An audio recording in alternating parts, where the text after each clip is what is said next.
15 de France, du changement au centre, gelon incertain pour l'Écosse. Mathieu Jalibert, rétabli, sera du voyage à Édimbourg. Associé à ses coéquipiers de l'UBB Yoram Moefana et Nicolas Deporter. Le beau temps, enfin. Après un mois à s'entraîner sous des trompes des hauts, les Bleus ont pu effectuer leur séance à haute intensité, ce mercredi à Marcoussis, sous un franc soleil et dans des températures de printemps. Et sous l'œil des journalistes pour un quart d'heure seulement, Fabien Galtier, après des années des ouvertures, étant devenu un peu plus cachotier. Aucun doute pour la ligne de 3/4. Du 9 au 15, les chasubles blanches numérotées étaient de sortie. Pour constater que le sélectionneur va changer sa paire de centres pour défier l'Écosse, samedi à Murrayfield, lors de la 4e journée du tournoi des 6 nations. Les Bordelais Yoram Moefana et Nicolas Deporter, alignés des entrées contre l'Irlande, avaient manqué les 2 matchs suivants, touchés respectivement au genou et au mollet, cédant leur place aux Palois Fabien Broboiry et Émilien Gaëton. Qui avait répondu aux attentes. Malgré cela, ils vont sortir de la feuille de match, le Toulousain Pierre-Louis Barassi conservant sa place sur le banc des finisseurs. Passé la publicité, Jalibert de retour à l'ouverture avec le retour, également, de Mathieu Jalibert, qui s'entraîne de nouveau normalement après avoir dû déclarer forfait contre l'Italie Mollet, c'est donc la filière UBB qui est reconstituée en 10-11-12-13, Louis Bielbiarré conservant évidemment sa place à LL.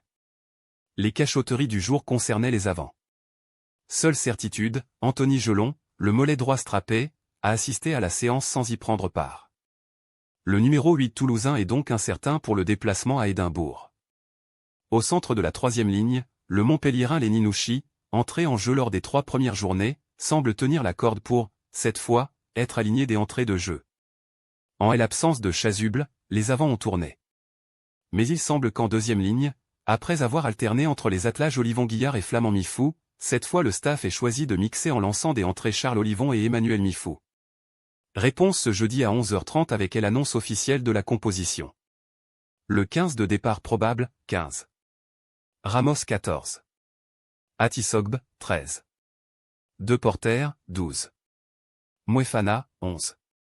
Bielbiarré 10. Jalibert, 9. Dupont 8. Nouchi, 7. Jegou, 6. Cross 5.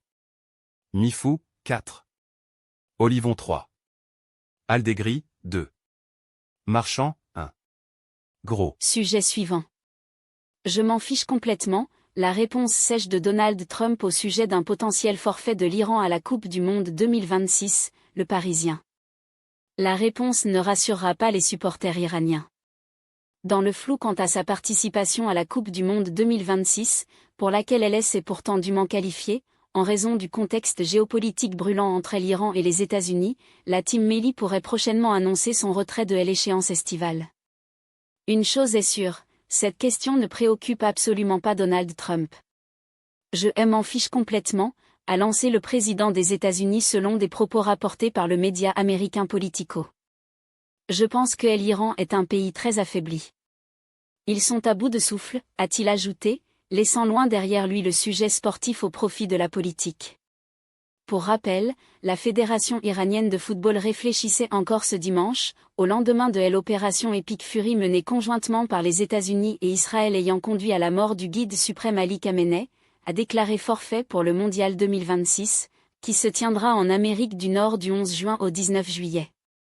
Vu ce qu'il s'est passé aujourd'hui et cette attaque des États-Unis, il est peu probable que nous puissions envisager sereinement la Coupe du Monde, avait confié Meditage, le président de l'instance. L'Iran absent d'un sommet de planification de la FIFA. Le média israélien N12 s'était même avancé en affirmant que la décision avait été prise. Le forfait iranien devait, selon le journaliste Ben Goldfrent, être annoncé dès dimanche. Seulement, aucune officialisation n'a encore été faite, y compris du côté de la FIFA.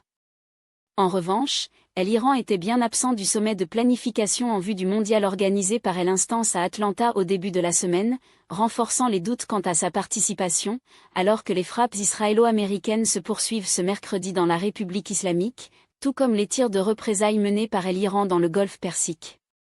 Placée dans le groupe G lors du tirage au sort, la Team Melli était censée affronter la Nouvelle-Zélande 15 juin, la Belgique 21 juin et l'Égypte 26 juin durant la phase de poule, des rencontres se tenant à Los Angeles et à Seattle.